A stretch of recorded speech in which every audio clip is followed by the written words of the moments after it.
Hola, gracias por entrar al canal literario YouTube Los Libros de Ratzinger. Yo soy Jules Graver y hoy os traigo reseña de Proyecto Aviar de Francesc Palanca.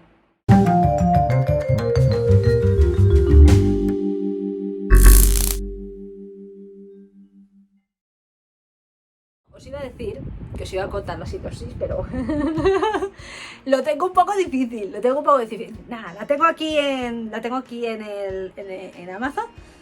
Iñaki y Amadeu se han pasado media vida buscando el reportaje que les diera la fama. Pero ahora que lo han encontrado, se les han pasado las ganas. Quizás tenga que ver con que su objeto lo apadrine gente muy poderosa. O quizás que implica toparse con un animal del tamaño de un rascacielos.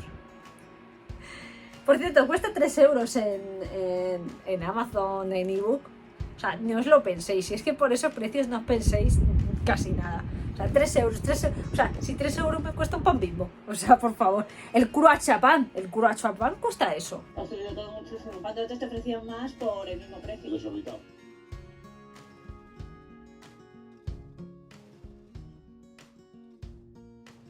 Más.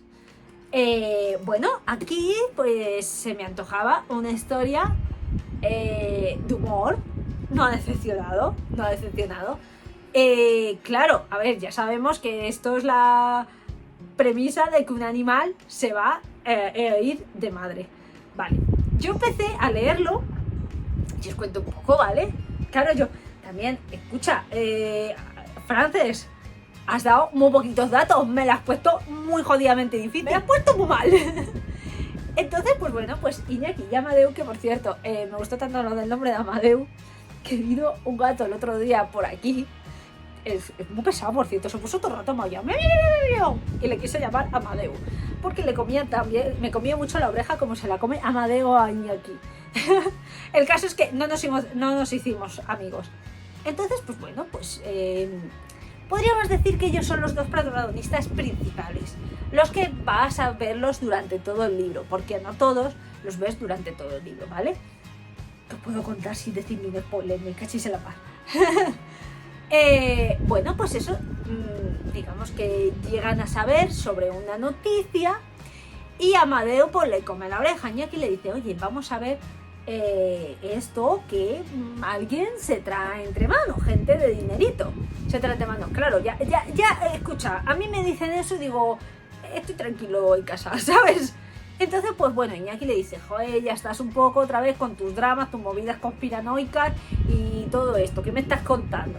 Entonces, él tiene una resistencia que es muy divertida, o sea, una resistencia de chico, déjame en paz, ¿sabes? Y el otro, venga, que tenemos claro, imagínate, el otro está aburrido de hacer lo que hace su trabajo y solamente hace que le den un poco de chispa para que se entienda. Entonces, claro, el otro dice, joder, pues a ver si puedo conseguir algo. Por no irle, pues venga, nos metemos en el asunto. Bueno, pues... Hola, aquí estoy leyendo un poquito.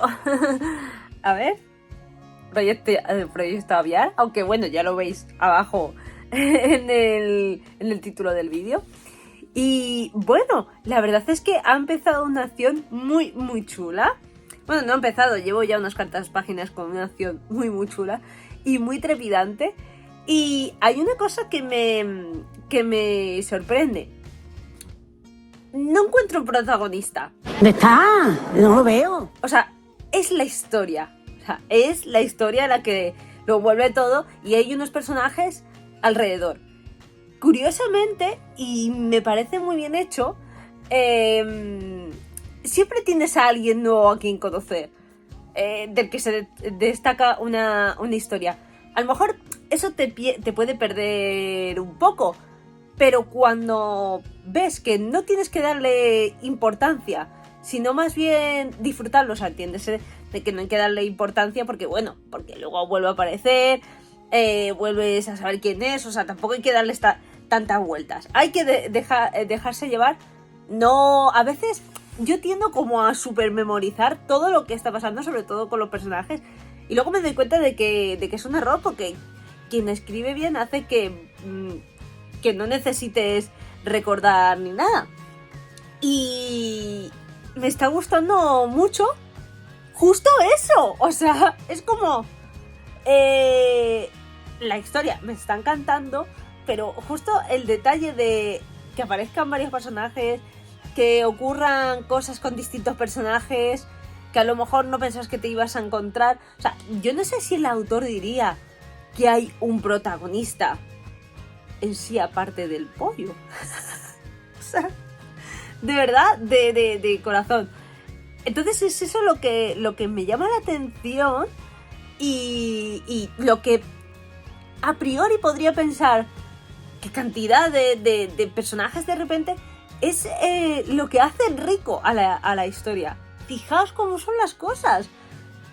Me lo estoy pasando pipa, ¿eh? A ver, a lo que me refería con recordar de lo de recordar el personaje, es justo cuando, por ejemplo, aparece el nombre y entonces ya dices, este nombre lo he visto antes, tengo que acordarme de quién es. No, mal, error. Y eso lo hacía mucho y siempre, y por eso a lo mejor decía, me pierdo con los personajes en infinidad de libros. Yo no estoy hablando de solo de este. Y es porque, claro, en cuanto veía el nombre, decía, tengo que saber qué ha hecho, qué ha dicho y a dónde ha ido antes. Y es como, no hagas eso. O sea, el libro te va a hacer que tú vuelvas a ese personaje. Si es una persona que escribe bien, te va a transmitir quién es ese personaje. No hace falta que hagas un ejercicio de memoria, sobre todo en libros con varios personajes. No hace falta. O sea, no te está pidiendo el autor una tesis de memoria, yo qué sé. Entonces, creo que era un error mío como lectora, el tener ese clic, decir, tengo que acordarme. Y no hace falta. Bueno, pues es que el asunto tiene unas tramas por aquí, por allá, por aquí, por todos los lados.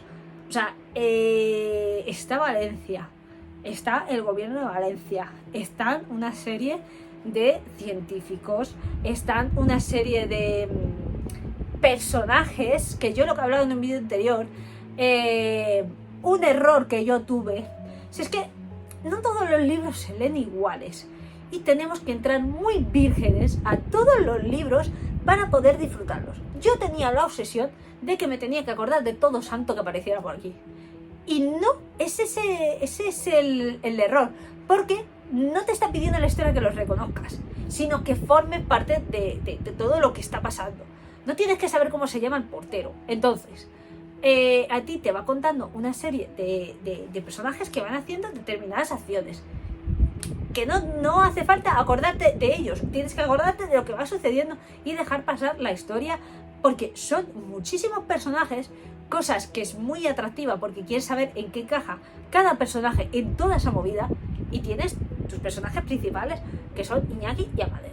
Y de lo demás son muchos extras, o sea, quiero decir, ¿con cuánta gente te puedes cruzar al día? Con un mogollón de ellas. Pues esto es un poco aquí, todos tienen en común el drama. Tienen en común el drama. Y lógicamente mucha gente va a tener esos huevos en la cesta. ¿Qué le he traído? Entonces, claro, hay mucho conflicto, hay muchos intereses, o sea, tú me diréis, ¿para qué? O sea, dejadme en los comentarios, ¿por qué creéis que alguien va a hacer o va a ocurrir, no va a hacer o va a ocurrir que haya un pollo gigante? ¿Vale? No, porque está claro, aquí sale el pollo, pues un pollo gigante.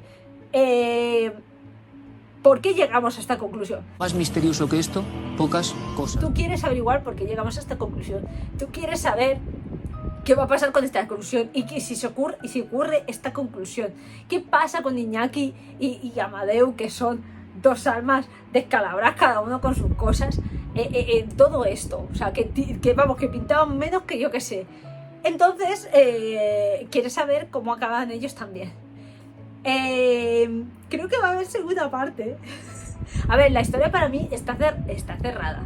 Es una historia que está cerrada y también transmite un poco cómo somos los humanos. O sea, cómo somos los humanos de buscar lo más oscuro, y cuando no vemos ni el problema, la que liamos. O sea, sin ver el problema, solo con suposiciones, ya la estamos liando. O sea, ya la estamos liando a veces. Es como, vemos un granito y ya imaginamos que hay una gran montaña. En este caso no puedo contar. A lo mejor esto pasa en varios escenarios, lo que os estoy diciendo. Claro, es que no puedo decir spoiler, es que aquí no cuenta nada. Entonces, es divertida, se deja leer muy rápido. Ya os digo que tiene infinidad de personajes y es una forma de narrar que me ha sorprendido mucho. Porque claro, yo al principio estaba confusa en ese sentido, en el sentido de, joder, ¿cuántos personajes? Pero no te los presentan, no creáis que os presentan los personajes, todos a la vez aquí 27. No, son historias que se van superponiendo a la otra historia. Y es muy interesante porque al final no te pierdes nada, sino que hace crecer la historia por todos los lados, porque obviamente la historia es muy grande. Entonces, eso es algo que yo, la verdad, que hice mal y me di cuenta de todo porque después de todo el autor me estaba haciendo un regalo y yo estaba diciendo, no lo entiendo, sí, al final lo hice mal y es al final del libro, bueno, al final del libro no, como a la mitad o así, que me he dado cuenta de decir, ¿qué estás haciendo, Jules? Hacemos el ridículo de una forma impresionante. ¿Qué estás haciendo? ¿Por qué estás pensando mientras estás leyendo? Que es una de las cosas que al final se saca muchas cosas de contexto en los libros por estar teniendo la cabeza donde no tienes que tenerla y sin perderte en el libro. Y es la magia de los libros, el dejarte guiar, el dejarte llevar a una historia, porque es un despiporre, que es un descontrol, que es una risa en el buen sentido todo, que tiene unos personajes reconocibles, maravillosos, o sea, cada uno tiene una historia que te parece apasionante cómo han llegado ahí. Luego los que han llegado ahí aparecen en otro lado, se hacen otras suposiciones y aquí quien menos tiene la culpa, pues bueno. Pues bueno. Entonces tenía las expectativas muy altas con esta historia porque la había visto recomendada cuando estaba con el Hospital Literario y dije, joder, qué buena pinta, ¿no? Y la verdad es que lo ha superado. Yo creo que se debería conocer todavía más. Creo que puede llevar... Para mí hay grandes historias en los autores independientes que le pongo el foco y digo, joder, esta puede ser una de las madres o de lo que es la publicación independiente. O sea, uno de los grandes pilares, por ejemplo en la fantasía, uno de los grandes pilares, pues yo qué sé, será Juego de Tronos, por poneros un ejemplo. Todo el mundo conoce Juego de Tronos, o los Juegos del Hambre, o yo qué sé, ¿cómo se llama el señor? Del Brandon Sanderson, que yo no sé lo que escribe, lo siento mucho. Tiene 2 huevos así de grande. Ahora aquí me deja de seguir gente. ¿Me entendéis? Uno de los grandes pilares podría ser este libro perfectamente, porque lo he visto en muchas partes, lo ha leído mucha gente y sé que ha gustado un montón y a mí también me ha gustado un montón. Entonces lo veo como uno de los grandes pilares y a tener en cuenta si te quieres adentrar en este mundo de autores y autoras independientes. Una risa, un autor muy agradecido que nos regala una historia muy chula, muy diferente, muy fresquita. O sea, para mí ha sido un libro de verano, de echarte unas risas, de estar a gusto, de desconexión total, de flipar, o sea, no podía estar flipando más. O sea, cuando he oído la escena clave, es que la escena clave ha sido como, es que una risa, hay una escena clave y me he reído mucho con esa escena clave. Pues claro, como, es que no actuarías de otra manera si te vieras en esa. Y bueno, pues una risa. Os lo recomiendo mucho, decidme si lo habéis leído, si os llama la atención, si os gustaría leerlo, lo que queráis. O sea, decidme las barbaridades que penséis sobre qué ocurre aquí dentro. Y nada, si os gusta el canal, pues suscribiros para que este tipo de libros, pues eso, que lleguen más lejos. Muchas gracias y le deseo toda la suerte al autor porque se la merece un montón y espero que nos regale historias muy chulas. Aquí te pido el vídeo. Besos.